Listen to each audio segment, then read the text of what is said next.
They said Chioma got married at 54, but what they didn't know was that a curse had been waiting for her since she was 21.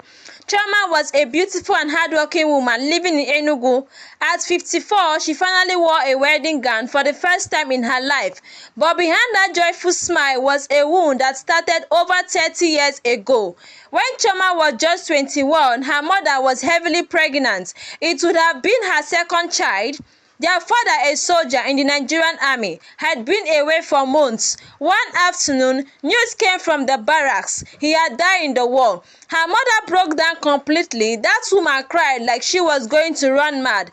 A few days later, Chioma was in the kitchen trying to fry plantain. The gallon of groundnut oil slipped from her hands and spilled everywhere. She cleaned it, but one corner of the floor still had oil. When her mother came back from the market, she stepped into the kitchen, slipped and landed hard on the floor. That same night, she lost her baby, and that was the day she turned to Chioma with a red eyes and said, "You will never marry in this life, and if you ever do, you will never carry a child alive."